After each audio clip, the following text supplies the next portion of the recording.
Boa tarde a todos. Boa tarde. Embasar nosso encontro de hoje, a gente escolheu ler uma página do livro O Médium como Sujeito Transdimensional. Lembrando àqueles que, quem sabe, frequentem a casa há menos tempo, que no nosso conceito todos são médiums. Então, até bem pouco tempo, quando falava médium, estava muito vinculado a uma ideia de que aquela pessoa ou era um pontual no que diz respeito à expressão de faculdade mediúnica, ou era alguém trabalhadora da casa espírita, trabalhadora do espiritismo, vinculada à doutrina espírita, etc. Num conceito atual, todos os seres são médiums, porque todos mediam algo. E muito especialmente os humanos, que já alcançaram, que é uma classe de seres vivos, que já alcançou uma desenvoltura maior, uma complexidade maior. Portanto, é um somatório maior de conjuntos compondo o ser, e muito especialmente é um somatório maior de caminhada, de experiências e de sínteses registradas e guardadas em si. Então, só aí a gente já vê que há uma diferença nessa mediação.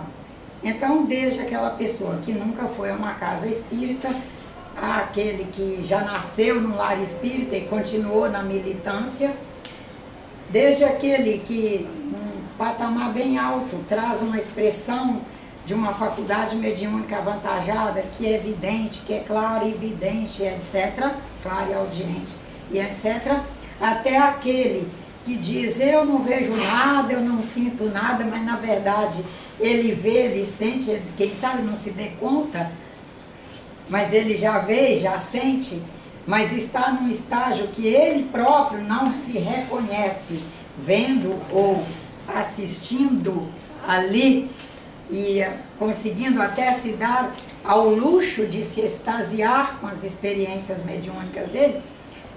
Todos são médiums. Então, esse livro foi, o professor Mauri ditou em período de férias no Rio de Janeiro, nos encontros que ia fazendo ali conosco, ele ditava. Na conversa ali, ele já ia falando coisas, nós gravávamos no que ele via que a gente já tinha pedido licença para gravar. E estava ostensivamente gravando nossas conversas ali bem triviais. Ele trazia conteúdos e aí a gente selecionava o que era uma conversa trivial, num almoço, ou num lanche, ou sentado tomando um sol, do que era realmente um conteúdo espírita, e fomos compondo esses livros, que são vários já. Esse aqui é um deles, O Médium como Sujeito Transdimensional. Uma vez que nós estamos trabalhando, nesse momento, na casa aqui, o processo saúde e doença na perspectiva do espírito imortal.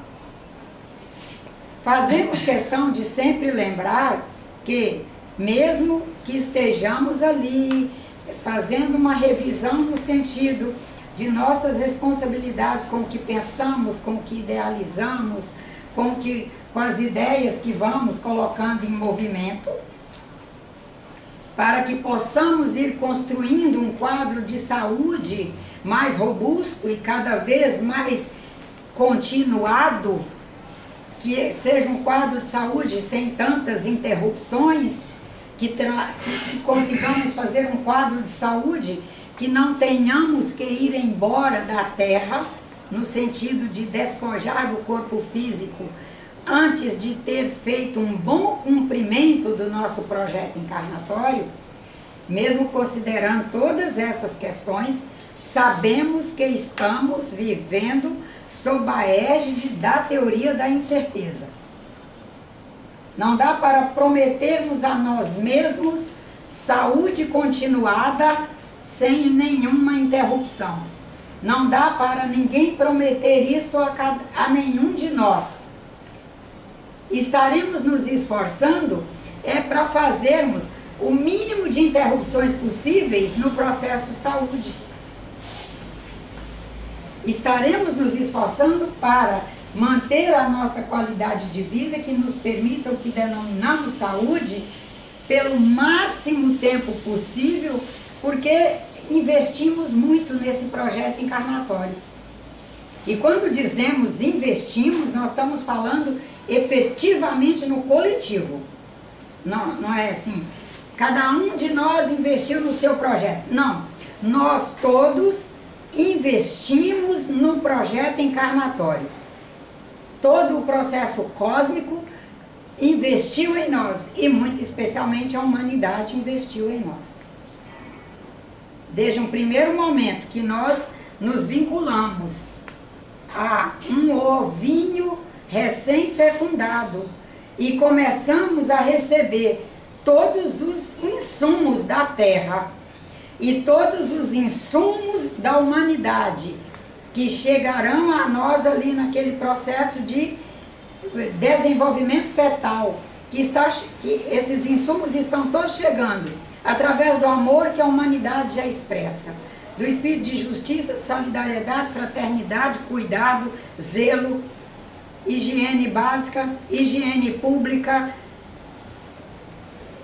o amor, a caridade, a indulgência, renúncia que a família faz ali num processo de pré-natal de cada um de nós. Reencarnamos e esse processo continua.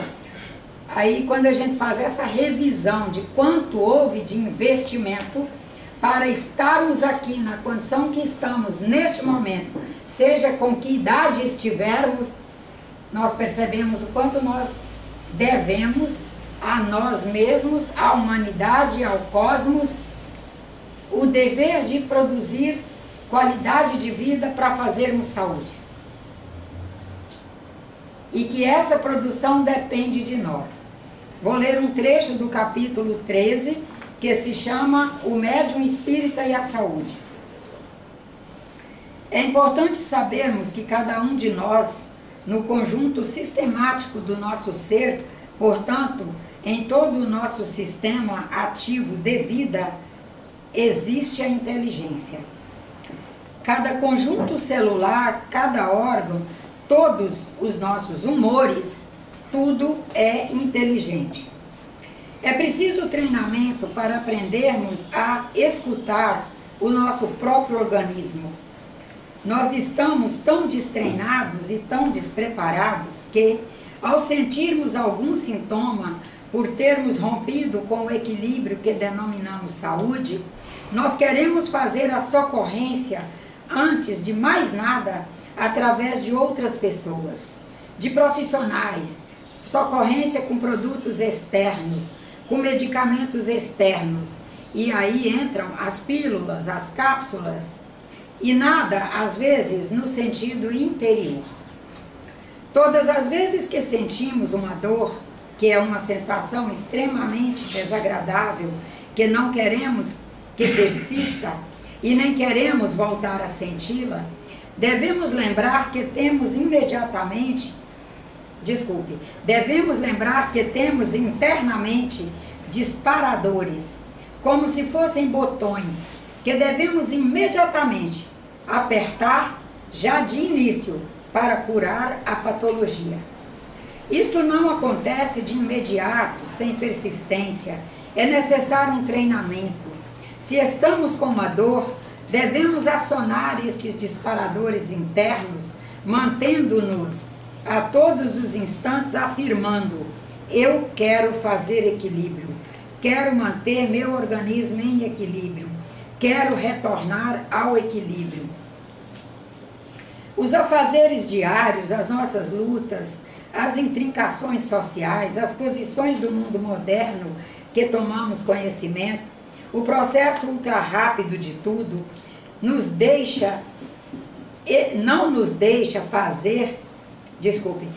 nos deixa nem fazer reflexão acerca do que já registramos e nem fazer meditação sobre o que está acontecendo. Com isso, nós fazemos quase um acúmulo de dores e assim passamos a vivenciar um contínuo processo de mazelas. Tanto que quando dois idosos se encontram, às vezes nem se perguntam. Desculpa, porque a gente vive num bairro com bastante idoso, atendendo o público o dia inteiro, e isso aqui é uma realidade tão grande que... Vou reler a frase. Já parei para rir. Tanto que quando dois idosos se encontram, às vezes nem se perguntam como vão. Não se lembram de dizer as coisas boas que estão ocorrendo em suas vidas. Ocupam-se em relatar onde dói hoje, energizando, nutrindo e aumentando dores que, inclusive, eles denominam de suas, construindo assim as dores físicas, as dores da alma, as dores sociais. Vamos ficando mais velhos e vamos nos tornando tão desprovidos do autocontrole que vamos permitindo que as patologias se instalem em nosso organismo e vamos deixando de operar a sistemática da vida no próprio organismo. Isso é grave, irmãos. Nós precisamos, desde muito cedo, começar a fazer treinamentos. Por exemplo, aqui na Terra, há 2 elementos básicos para a vida: água e oxigênio. Começando pela água, devemos perguntar quantos copos deste líquido um adulto, no clima e nas condições em que estiver inserido, necessita tomar por dia. Pode ser que não tenha condições de tomar, já num primeiro momento, os 8 copos necessários por dia, mas com um pouco de esforço, conseguirá tomar, neste dia de hoje, 2. Continuando com esse esforço, na semana seguinte, conseguirá tomar 3, depois 4, depois 5, depois 6, até chegar aos 8 copos. Em seguida, devemos perguntar como estamos respirando. Se fizermos um teste com um grupo de pessoas, veremos que alguns estão fazendo uma respiração de somente 30% do necessário. Precisamos aprender a encher os pulmões de ar, expandindo-os ao máximo, segurando durante mais ou menos o tempo em que gastou para enchê-los e expirando pelo nariz, com a boca fechada, até esvaziar os pulmões.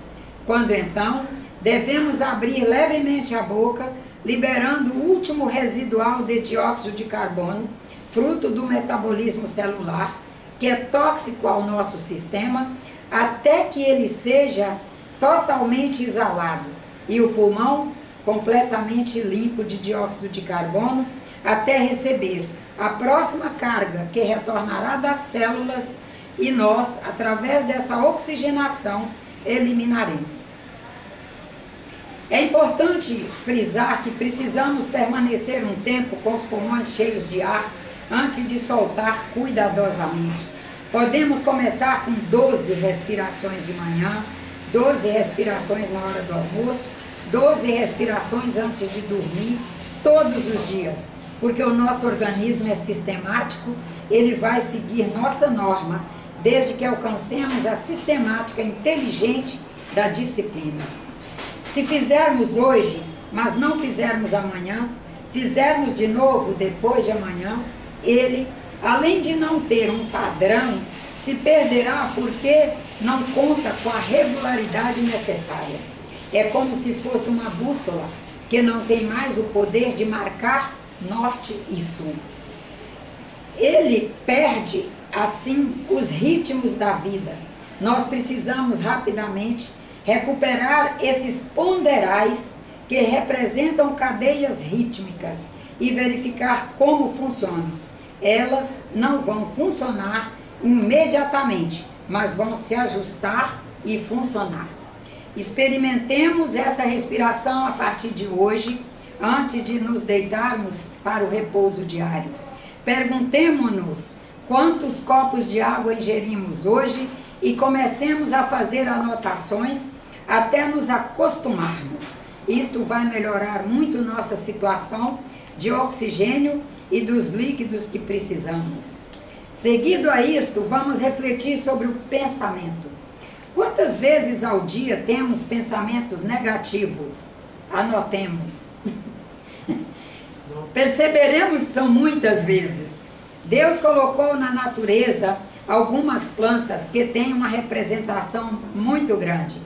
Quando estivermos em situação de desânimo, com pensamentos repetitivos, na ditadura de pensamentos negativos, procuremos, por exemplo, uma folha de bardana seca. Tem que ser seca. Mastiguemos um pouco, mastiguemo-la e deixemo-la sublingual para fazer o sistêmico. Em seguida, vamos engolir esta folha mastigada, já pequenas fibras, com água ou com a própria saliva. Aguardemos de 20 minutos a 1 hora e veremos o extraordinário poder que ela tem. Ela estimula o organismo a liberar a serotonina e melhoraremos muito o nosso campo mental. Essa ditadura do pensamento está nos avisando que tomamos pouca água, que dormimos pouco, ou às vezes pouco e mal, que estamos com baixos teores de serotonina no organismo, que baixamos muito nossa frequência mental, afetiva, social, portanto espiritual, e a ditadura dos pensamentos negativos se estabeleceu como consequência. Para reagir a esta ditadura, temos inclusive disparadores internos. Vamos descobrir os disparadores internos. Como é um capítulo meio grande, não sei, os senhores têm paciência para a gente ir até o fim dele ou acham que fica monótono uma leitura demorada? O resto do grupo. Eu acho bom que esclarece muita coisa, dá muito meio E como são livros ditados ali, sabe, de uma forma leve, vem numa linguagem ali para o nosso cotidiano, né? Conhecemos, por exemplo, a história de pessoas que superaram doenças apenas utilizando medicamentos naturais, fazendo a afirmação mental: vou ficar bem, tenho equilíbrio, Deus está em mim, Deus comigo, com um sentido de afirmação, de positivação da vida. Nessa positivação da vida, nós alcançamos o equilíbrio através do conhecimento e do autoconhecimento, que nos servem nas grandes necessidades, também nas pequenas, porque na Terra necessitamos disso tudo. Também precisamos da afetividade e também é necessário nos questionarmos: será que eu sou afetivo ou eu ainda uso muito as crises da agressividade? Preciso ser afetivo, preciso ser sereno, preciso ser bom, independente do que esteja acontecendo. E a minha psicomotricidade, eu não posso ficar sentado, eu tenho que caminhar, eu tenho que me movimentar, eu tenho que estar permanentemente, não só pensando, como fazendo coisas que me protegem. E nos perguntar: como eu me protejo? Se estou e tenho que estar permanentemente me protegendo, eu ensino as outras pessoas a se proteger? Sim, se estiver efetivamente me protegendo. Estes 4 elementos devem estar absolutamente postos numa linha ativa e crítica para que possamos viver no equilíbrio possível máximo da Terra. Temos que trabalhar para recuperar equilíbrio de forma diuturna. Aqui, os equilíbrios são móveis. Para recuperar equilíbrio, em primeiro lugar, nós nos afirmarmos através da nossa própria identidade, do nosso autoconhecimento, do nosso ser, que somos capazes de nos equilibrar. Precisamos gostar do espaço que estamos vivendo. Precisamos estar preparados em níveis de higiene, que envolve da higiene física à ultrafísica, que é a mental. Precisamos estar preparados em níveis de alimentação, Não podemos nos alimentar em excesso. Também não podemos nos alimentar de venenos. Precisamos pensar em proteger nosso organismo para que não se desgaste tanto, tendo que produzir tantas enzimas. Alimentação em excesso é sobrecarga de trabalho para o organismo e lhe gera estresse. Esta linha de saúde está diretamente ligada à linha potencial de um pensamento crítico, de uma racionalidade crítica. Somos saudáveis na medida em que nosso pensamento é saudável, nos conduza a atividades saudáveis. Temos saúde na medida em que temos consciência de que a saúde depende integralmente do nosso pensamento, da nossa vontade, da nossa disciplina, da nossa proteção, do nosso sentimento, da nossa afetividade e no nosso grau potencial, consciencial de atuação. Temos que ir aprendendo a nos proteger. Proteger a nós, protegendo os outros. Saber nos proteger com relação ao trabalho, com relação ao conhecimento, com relação à afetividade, com relação à psicomotricidade. Temos que caminhar, temos que nos movimentar, temos que abrir janelas, temos que falar com pessoas, independente de gostarmos delas ou não. Temos que falar com o mundo, temos que trabalhar, porque tudo isso compõe a vida. É extremamente importante sermos rígidos, mas não rígidos. É preciso ser rígido conosco para termos autodomínio.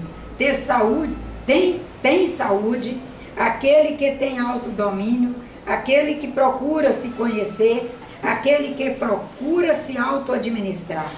Tem saúde, enfim, aquele que, em hipótese nenhuma, carece da piedade dos outros. Tem saúde aquele que não carece das palmas e dos elogios. Enfim, tem saúde física também aquele que tem uma saúde mental, aquele que tem uma rigidez mental que o qualifica para o tempo todo estimular, disparar e, portanto, produzir pensamentos que gerem campos de ideias produtivas ao bem. Para isto, temos que estar preparados para um processo reativo contra coisas exteriores que vêm efetivamente nos diminuir, mas reativo contra não é para fazer de forma agressiva reações absolutistas. O reativo positivo é aquele que dentro dele cria reações contrárias ao que chega e que produzem a ele e ao mundo bem-estar. Eu vou escrever essa palavra reação aqui, é só porque eu não quero esquecer de trabalhá-la no sentido que ele colocou aqui, que é o sentido de reações mentais, emocionais, bioquímicas, no sentido de produção. No que diz respeito à saúde básica, nós estamos melhorando. Diria aos senhores, já avançamos bastante. Melhoramos porque há mais higiene no mundo. Faz apenas 80 anos que temos papel higiênico. Temos camas limpas, lençóis que trocamos a miúde. Fazemos um processo de respiração mais ou menos atento.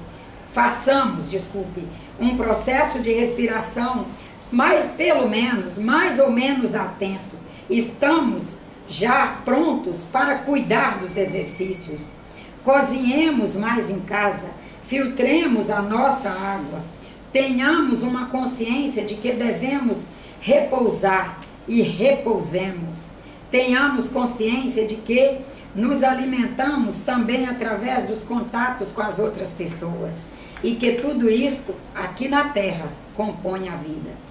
Necessitamos estar preparados para uma linha de não sermos apenas utentes, mas não é apenas quem quer usar os outros o tempo todo que não tem saúde. Não tem saúde também quem está permanentemente descobrindo o pior nas outras pessoas, tentando trazer o melhor para si, usando holofotes para mostrar os erros dos outros, realçar os seus próprios acertos. Tem saúde quem é capaz de dar e de receber com humildade. Nós temos, com muita fé em Deus, que ter uma consciência crítica de que doar e receber é uma relação extraordinária de causa e efeito. E quando nos faltar condições de doar por uma consciência de doação plena, doemos, nem que seja para poder receber. É o capítulo 13 desse livro, tem aí na biblioteca. Quem quiser reler ou ler outros capítulos dele, esteja à vontade.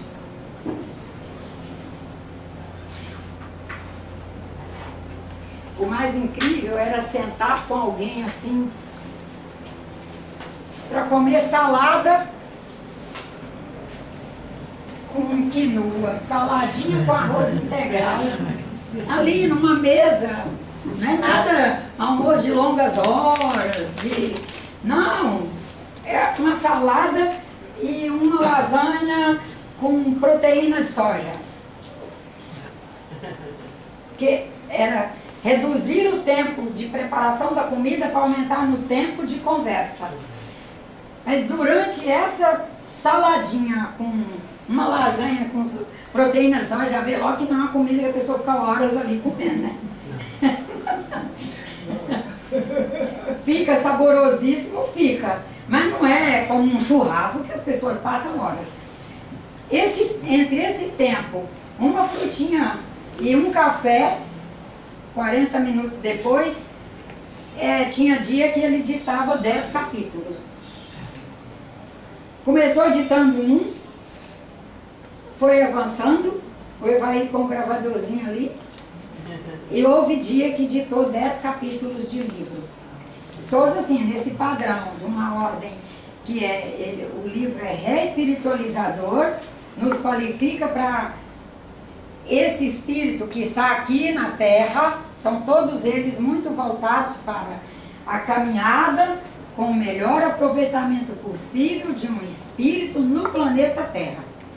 Porque esses grandes médiuns, e especialmente esses que realmente aprofundaram na doutrina espírita, que procuraram seguir o caminho proposto pelo Kardec, que é de contextualizar a doutrina à luz daquele momento que está vivendo aqui.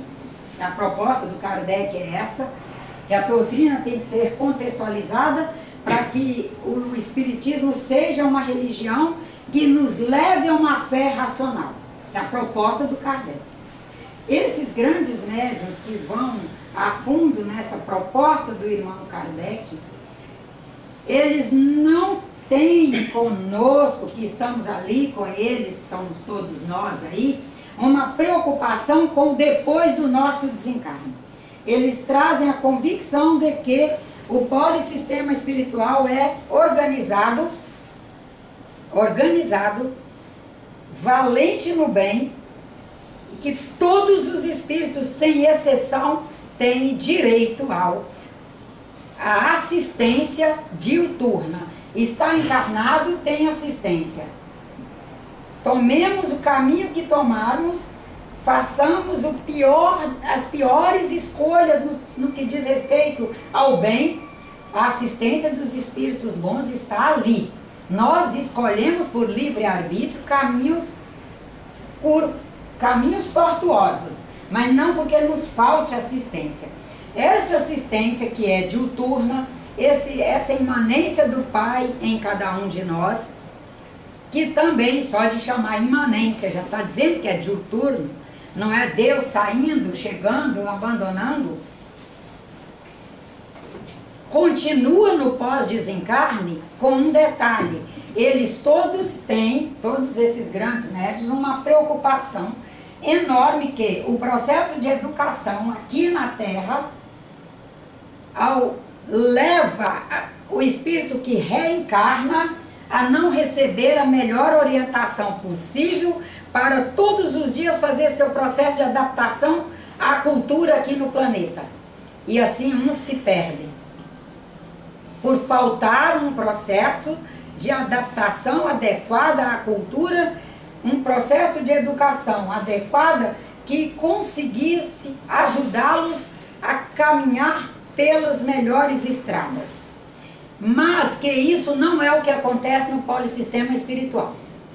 As equipes espirituais estarão nos orientando, estarão no nosso desencarne lá, inclusive se manifestando até na roupagem de espíritos amigos, familiares, queridos, para a gente ficar bem seguro, para partir com tranquilidade, achando que a nossa mãe está ali, mas nossa mãe às vezes tem a menor condição ainda de vir nos assistir para ir embora, mas um espírito qualificado para estar ali, sob vibrações dela, usando a holografia dela, estará nos trazendo orientações e ensinamentos que ela nos trouxe, mesmo que ela não tenha condições de estar ali conosco.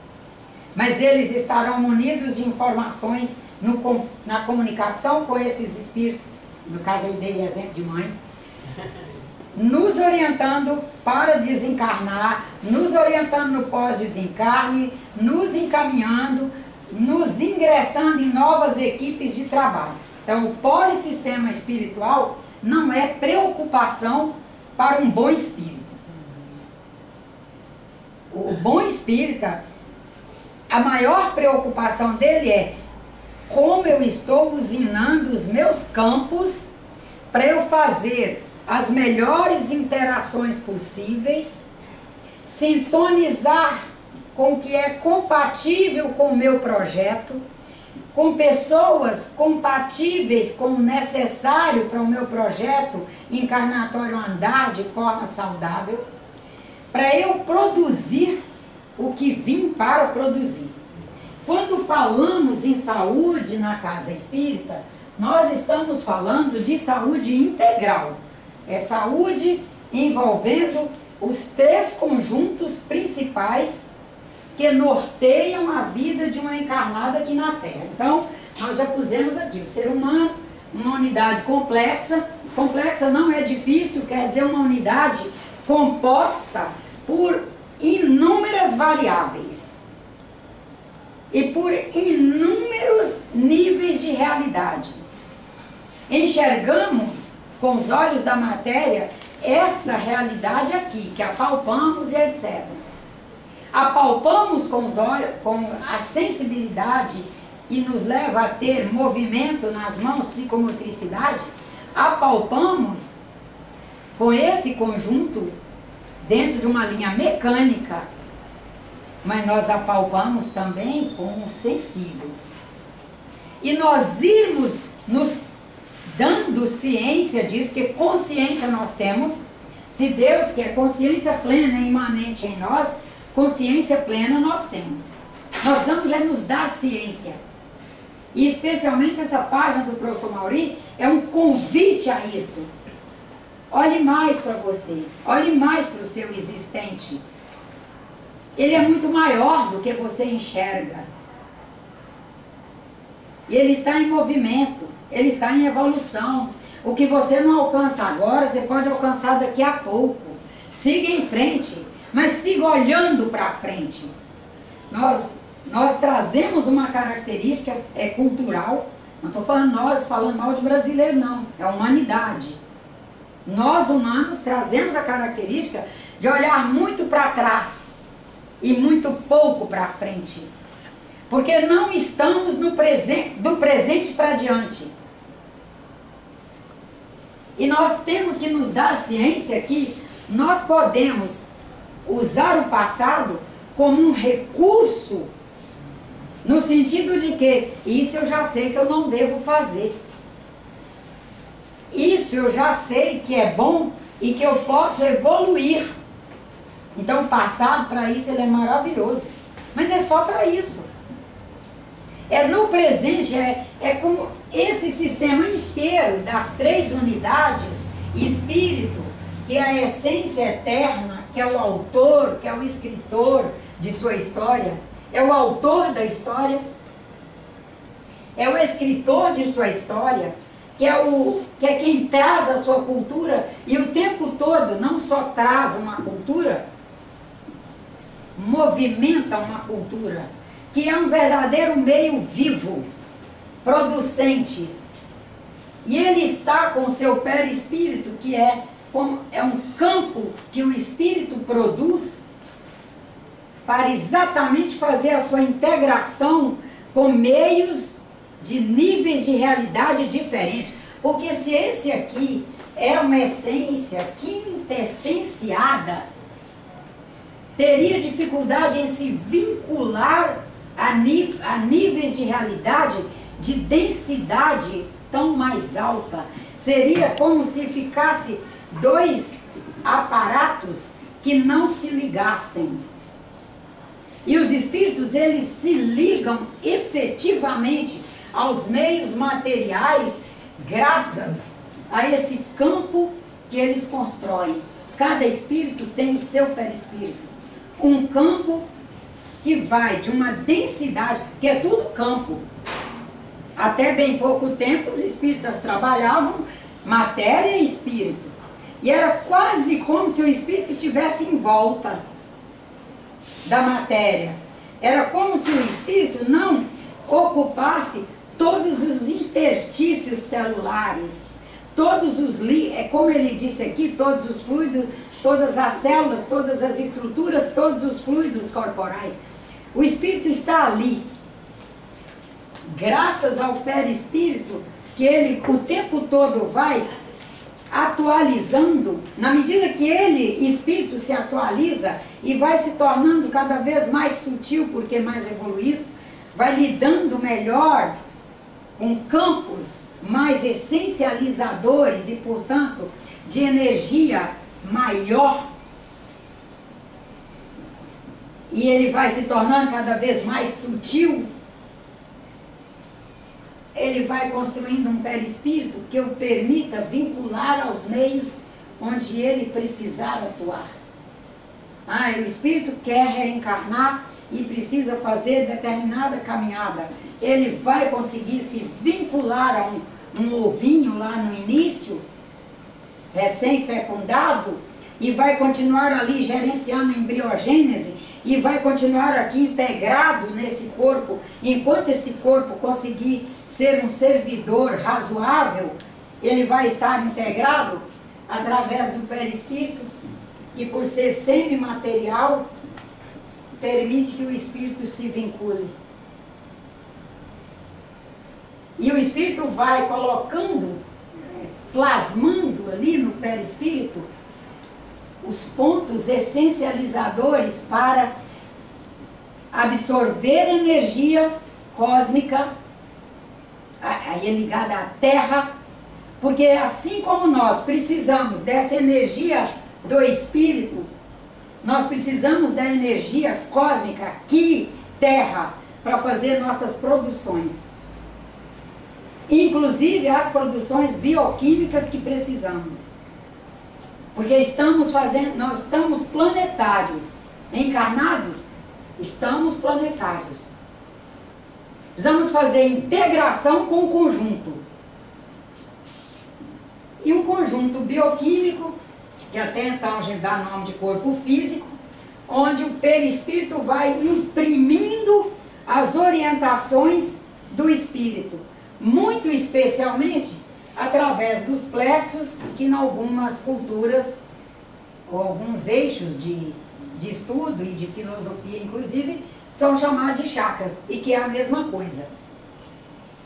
A palavra plexo, acredito que de agora em diante, cada vez mais ela vai ficar mais utilizada, porque a própria ciência já descobriu que onde os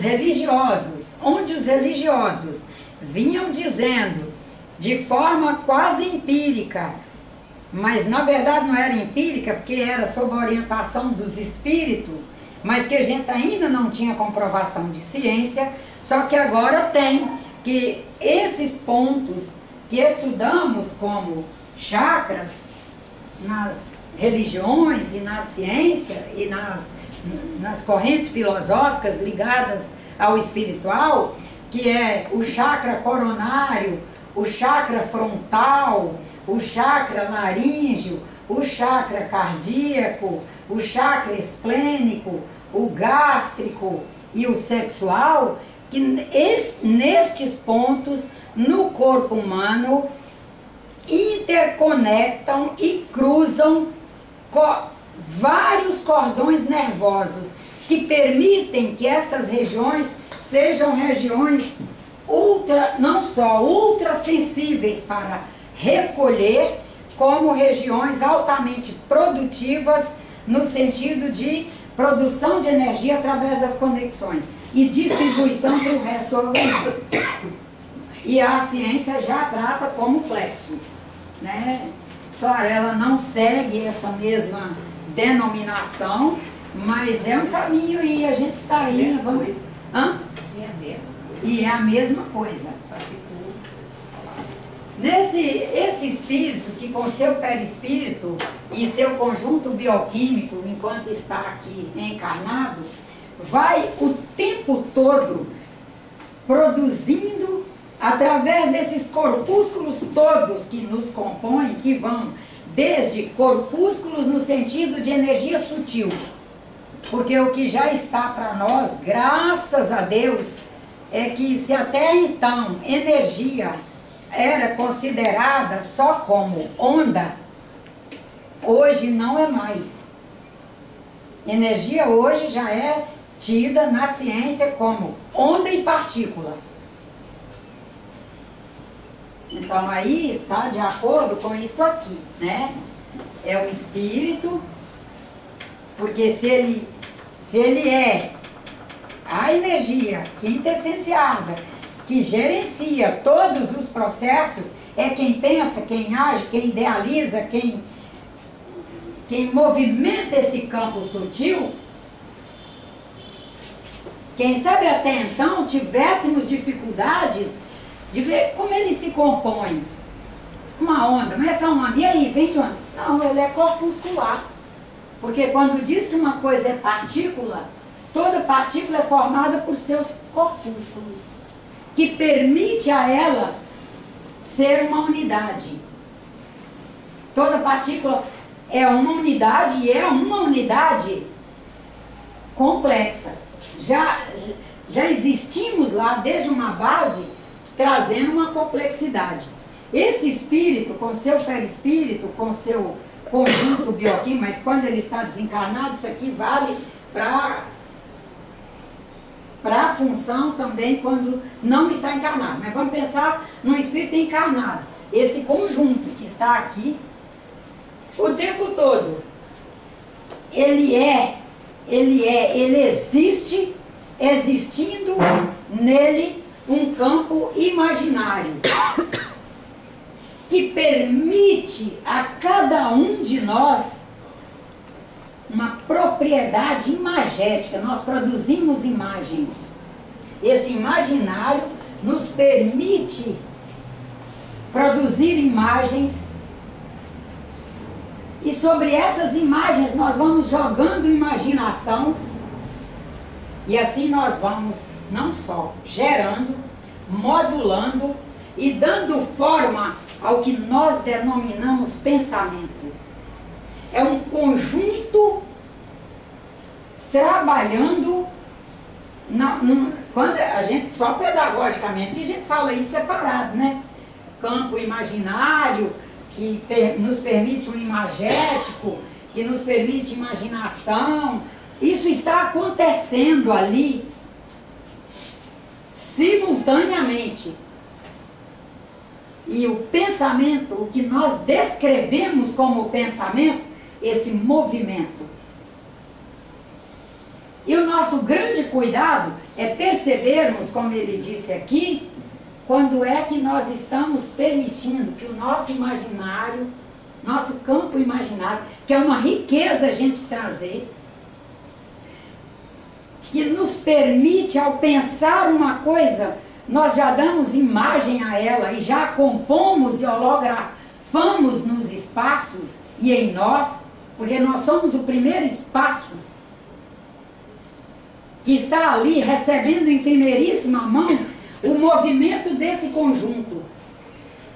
Nós nos perguntarmos, dentro da lei de causa e efeito, o que eu vou receber de efeito desse pensamento que eu estou permitindo criar imagens num cosmos que é holográfico, que tudo que eu criar uma imagem, eu já dou forma e ela passa a existir. E quando ela passa a existir, ela é inativa? Ela é inativa? Tem alguma coisa inativa no cosmos? Não. Ela é ativa. Nosso organismo, por uma bondade do Pai, poderá ser forte o suficiente para ir suportando. Suportando, suportando, suportando. Até o momento que, quem sabe, um elemento será capaz de desestruturar um conjunto que já estava enfraquecido.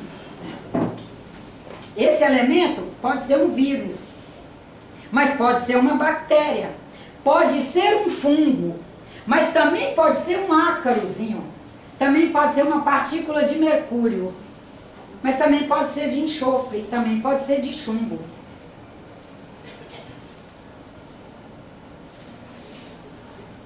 A questão é que quando quando vivemos a experiência de um elemento que veio e a gente pensa que foi ele que derrubou o sistema, dificilmente a gente assume, até como ele diz, por falta de meditação, reflexão, a gente fica sem condições de assumir. Eu já vinha enfraquecendo meu sistema. Porque se ele estivesse fortalecido, essa bactéria não faria, ela não desenvolveria esse colônia. Porque se eu estivesse com um sistema fortalecido, meu exército da salvação, que é o sistema imunológico, entraria imediatamente em ação e liquidaria com essa peça. E eles são treinados para isso. Nós mesmos produzimos o exército. Uma classe de soldados do exército, leiam que vocês vão se encantar. Os macrófagos são os mais simples de qualquer um entende. Os macrófagos. O que é macrofagia? Estruturas que o organismo produz e produz diuturnamente. Produz para... Ele já tem a formazinha correta para a ação dele. Ele fica percorrendo o sangue o tempo todo, percorrendo a linfa o tempo todo, percorrendo, viajando. Um exército que não dorme. O soldado não dorme. Percorre. Encontrou uma célula que está nascendo inadequada, ele vai lá e pega a célula. Macrofagiar é isso. Ele engole a célula e morre junto com ela. Vai embora para as fezes. Encontrou uma bactéria, reconheceu, ele faz reconhecimento. Reconheceu que é uma bactéria, não faz parte das bactérias intestinais positivas ao intestino. Ele sabe reconhecer. O sistema está pronto para isso. Ele engole, morre, vai junto. E por isso nosso sistema imunológico tem que ser nutrido o tempo todo, porque por dia morrem quantas? Quantos soldados? Eu estou falando de uma classe, porque nosso tempo já acabou. Bom, mas na medida em que nós vamos permitindo que o nosso pensamento, que é o conjunto inteiro modulando as informações que alimentam e retroalimentam a nós próprios, quando esse pensamento, a gente vai permitindo que ele fique o tempo todo se ocupando das precariedades da humanidade, que hora que sobra para nós sermos revitalizadores desses sistemas? Que ele está na nossa mão. Não dá para um médico maravilhoso vir revitalizar meu sistema. O presidente da República, pode ser Deus que vier, Jesus Cristo vier ser o presidente da República, não vai conseguir revitalizar meu sistema. Só nós revitalizamos. Nessa revitalização, nós vamos, graças a Deus, o tempo todo, além de qualificar o sistema bioquímico, porque nós vamos permitindo que ele em equilíbrio, por exemplo, não derive para uma condição ácida,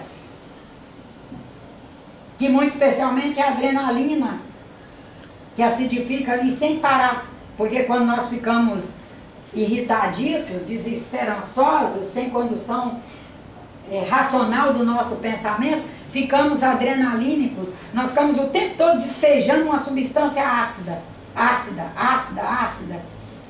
Já bebemos uma água que acaba tendo que ser ácida numa metrópole, porque tem que adicionar muito cloro nela para ela viajar lá da estação que tratou por canos que nem sempre estão tão limpos e chegar às nossas casas livre de germes, bactérias, fungos, vírus e etc. Com isso ela é ácida, porque é o que mata essa turma toda.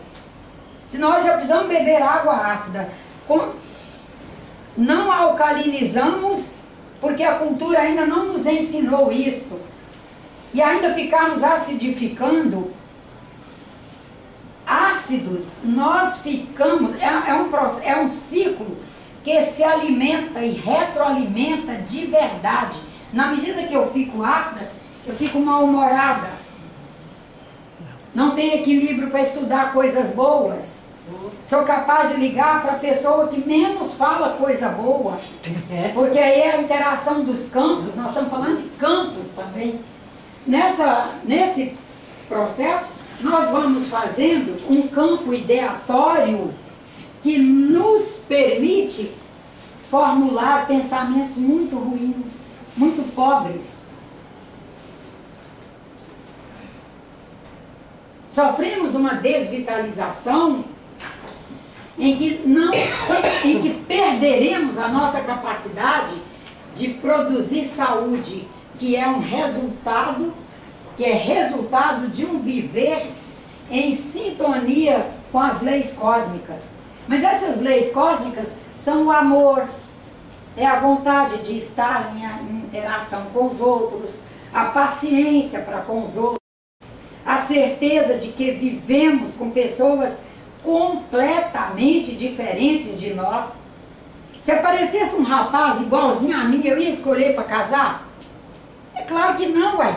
Se ele era igualzinho, que monotonia que ia ser esse trem? Igualzinho. Ah, eu sou meio um azougue, aí escolho um outro azougue.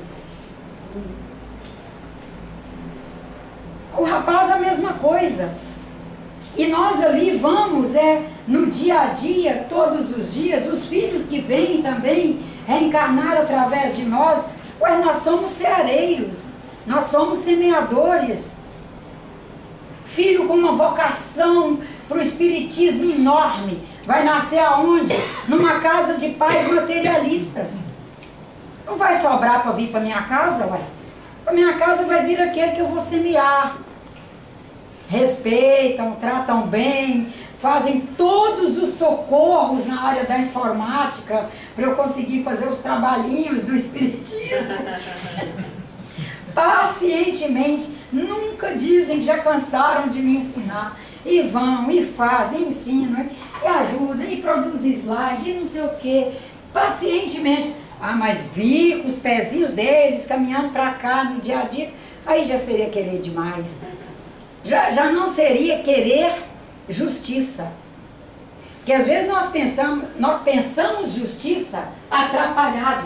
E isso às vezes atrapalha nossos equilíbrios.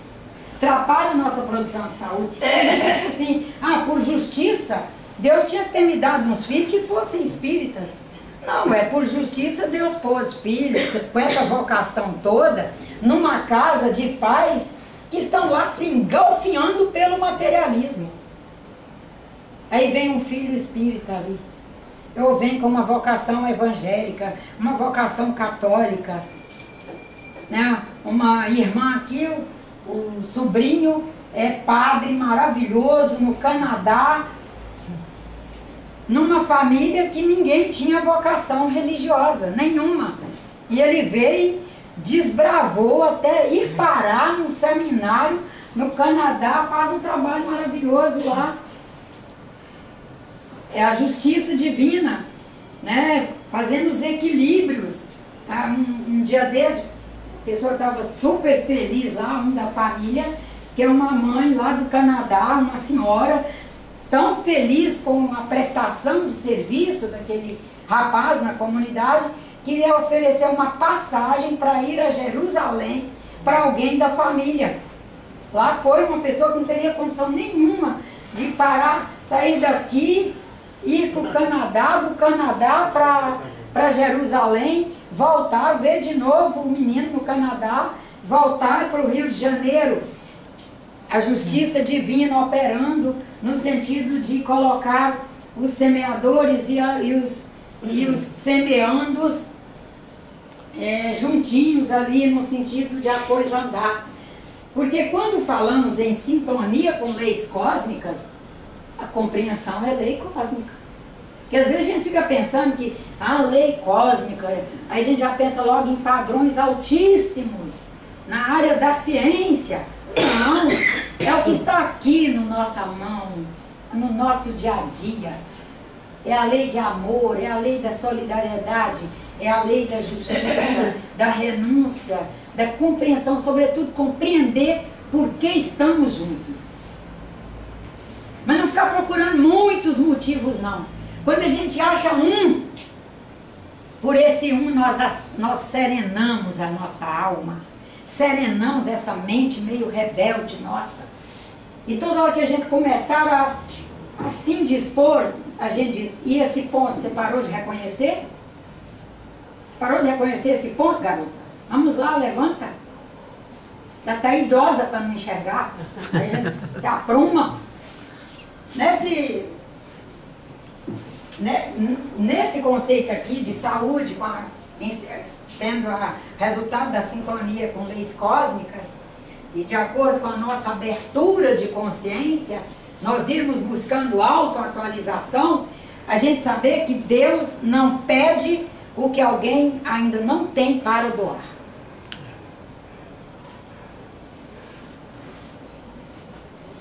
Vamos encontrar nos nossos seios familiares pessoas que a gente vai estar pensando assim, de acordo com a escola que você teve, o exemplo que você teve, a mãe que você teve, não sei o que você teve, podia apresentar muito mais. E a abertura de consciência de ser criatura? Consigo ler? Não consigo. Eu não consigo saber qual é a abertura de consciência de um, do outro, um filho, outro filho, um tutelado, outro adotado, e você saber a abertura de consciência de cada um. Você vai oferecendo o máximo e ele vai oferecer o que ele tem para oferecer. E alguns vieram parar em famílias para serem semeados o básico do básico no sentido dos equilíbrios sociais. São meninos que mesmo tendo recebido muito da família, de apoio, de educação e de tudo, serão capazes de se encaminhar, até por um processo de sensibilidade maior, se encaminhar para o campo das drogas. E nós reconhecermos que aquilo é o possível dele e estar sempre, claro, atendendo, lutando, investindo, buscando auxiliá-lo, mas sem uma cobrança dentro de nós de que o que faltou em mim, o que eu errei, onde é que eu errei, onde é que ele, por que ele. Não é onde é que eu errei, nem por que ele. Agora, no presente, o que é que eu posso fazer? O que eu posso fazer por mim e por ele, no presente. Porque nós só podemos mexer no presente e construir o futuro que está aqui. O presente está aqui, o futuro está aqui. E nós irmos o tempo todo nesse processo de buscar a saúde integral, tentar, pelo menos no máximo possível, estarmos fora do processo que é o desajuste biofísico, dínamo espiritual, que é o fruto da desarmonia oculta na autoadministração de cada um de nós. Buscarmos uma autoadministração que nos permita, pelo menos, se não conseguirmos estar num equilíbrio pleno, porque os equilíbrios aqui na Terra são móveis, já sabemos que nós perderemos esses equilíbrios, mas que ele não seja, que esses desequilíbrios no nosso bio, que é o biológico, aqui o bioquímico, no nosso fisiológico, e que envolve inclusive a dinâmica, no nosso dinamismo e no nosso espiritual, que não seja porque fomos muito teimosos conosco, teimosos com Deus, teimosos com relação às orientações dos bons espíritos. Buscarmos sair do campo da nossa teimosia pessoal, porque nós temos que ter um cuidado para que os territórios internos do nosso ser estejam recebendo uma assistência mesmo, no interno do ser, para que esses distúrbios não sejam porque fomos nos transformando num acúmulo de informações controversas. E é facílimo sermos acumuladores de informações controversas. Porque quando eu casei com ele, eu já sabia que pela família dele ia dar nisso. Não, você não sabia não, senão você não tinha ido. Se você sabia, o que você foi? Então você não sabia. Você não sabia. Nós não somos esse sabedor todo. Porque quando a gente afirma que sabe, a gente está dizendo que não havia ali a possibilidade da incerteza. E ela está sempre presente na nossa vida. Ah, porque desde a hora que eu vi esse menino, que eu vi que ele só podia ser de alguma coisa de vida passada, porque desde o começo, quando eu beijava, ele limpava a bochecha. Não, ele pode ser um espírito com dificuldade dessa trela latina. Ele pode ser alguém que tem dificuldade com essa aproximação exagerada de nós latinos. E ele é um espírito que vem, às vezes, de que cultura? Sabemos de que cultura vem um espírito? Chega ao nosso lar, você recebe, é nosso lar mesmo, ali, nossa casa, onde moramos. Você recebe uma criança através do parto lá, já fecundou 9 meses, e o bichinho lá sofrendo, um que chega e passa a mão na barriga, e ela não gosta. E o outro que chega e quer abraçar a barriga, e quer encostar a cabeça na barriga, e esse espírito está lá sofrendo. Aí chega da maternidade em casa, e vai o amigo, que nem é tão amigo assim, mas se sentiu meio no dever, né? A Nádia ganhou o menino, deixa ele lá ver. Aí vai e despeja em cima, e o espírito não é recém-nascido, né? E a questão é essa. Não, aqui na Terra, tem espírito recém-nascido aqui não. Com essa dinâmica toda que a gente tá, minha filha, pode saber que a gente passou nascendo aí, reencarnando aí em outros planetas, onde nós tivemos todo um treinamento para chegar nessa condição aqui. Para correr de onça, macaco, cobra, onda do mar, para chegar em condição de aprender a caminhar, já sabe, essas defesas todas, a gente já esteve nos que não era preciso tanta coisa. Nessa condição de irmos conseguindo visitar melhor nossos territórios internos, e nós já temos essa condição, que é quando eles falam de meditação e reflexão em todas as obras, seja espíritas, budistas, aquilo que nós vendemos lá na loja, o Mahatma, não, tem o outro também, Paramahansa e Yogananda. Toda essa gente boa trata dessa questão, desses territórios internos que nós somos capazes de visitar para irmos aprendendo a aplicar energia da boa vontade no bem, para nos impulsionar ao encontro, ao autoencontro, despertar em nós o verdadeiro sentido da prestação de serviço ao outro. Porque vamos descobrindo que não existimos sem o outro. Não somos felizes sem o outro. Nós saímos dessa quase afirmação que a humanidade, no momento, está no perigo de construir, de que a minha infelicidade, não sou eu que sou infeliz, são os outros que me fazem infeliz. Nós temos que sair disso.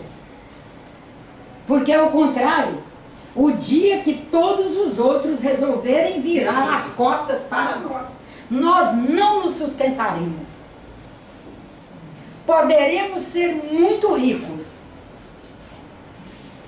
ter palacetes, ter os melhores automóveis, ter a conta mais poupuda no banco. Se todos os outros resolverem se afastar de nós, nós não seremos felizes. Então nós temos que impulsionar em nós o tempo todo uma boa vontade com relação a nós e à humanidade, num nível de igualdade mesmo, para despertar em nós o verdadeiro sentido de fraternidade, de solidariedade e, sobretudo, de valorização ao encontro. Valorização do encontro. Valorização da nossa capacidade de servir, porque é através dela que nós nos renovamos. Pode dar um balanço. As pessoas que menos servem o próximo, elas são muito repetitivas. E quanto menos servem, elas se sentem servindo muito. Porque quanto menos servem, tirar, quem sabe, uma pétala dessa flor que estiver já na hora de cair, já foi demais. Tirei essa pétala. A pétala parece que passa a pesar 50 quilos. Fui à casa dela, varri a casa inteira, mas também limpou as poeiras. Vamos limpar e lavar o banheiro. Porque também compõe a casa. E não é nada cansativo, lavar um banheiro, vamos deixar água. Porque nesses dinamismos, nós somos capazes de ver o mundo interior. Somos capazes de fazer profundas reflexões. E aí nós fazemos renovação de comportamentos. E alcançamos essa coisa maravilhosa que chama autorresponsabilidade.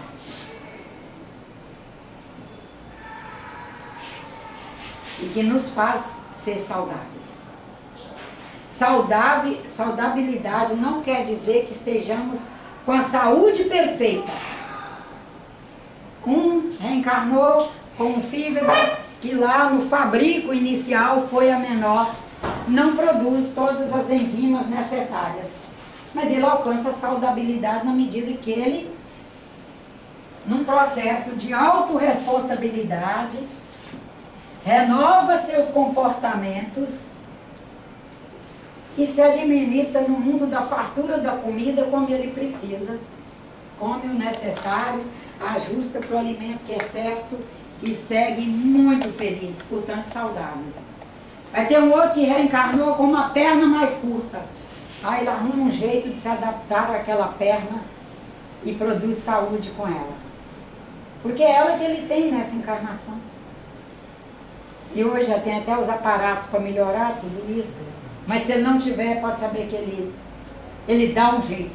Mas temos que ter esse compromisso com a saúde, com o processo de saúde, num sentido integral. Corpo físico, que é o bioquímico, o perispírito e o espírito. Porque se por um lado, espírito não adoece de doenças da terra, mas ele adoece no sentido de valores morais. Saudabilidade do espírito está ligada a valores. Ah, eu podia ser um espírito saudável, mas não tem alegria de viver hora nenhuma, pronto. Acabou a saudabilidade, porque vocês não vão nem me aguentar. Ah, não vão? Quem aguenta alguém que só vive triste? É melancólica. Ah?